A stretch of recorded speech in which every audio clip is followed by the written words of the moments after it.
Uhispania pia ni mabingwa watetezi wa kombe la Euro, walijikatia tikiti kwenye nusu fainali baada ya kuilaza Uholanzi mabao 5-4 kupitia mikwaju ya penalti katika robo fainali baada ya sare mabao 5-5 baada ya mikumbo yote miwili nyumbani na ugenini mapema mwezi uliopita.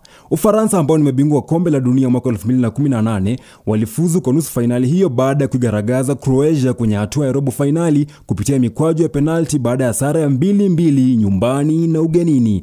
Kwenye mechi 4 za hivi karibuni wawili hao wametifuana, huku Hispania ikiandikisha ushindi kwenye mechi 2 huku pia Ufaransa ikitoa ushindi kwenye mechi 2.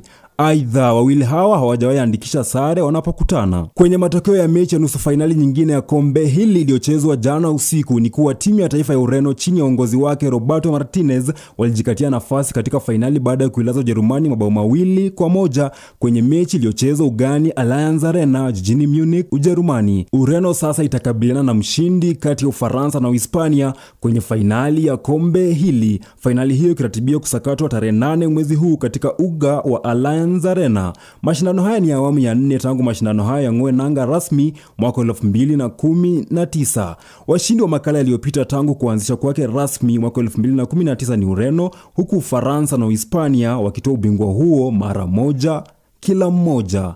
Nikiripotia ulimwengu wa michezo, mimi ni Ian Msolongwa.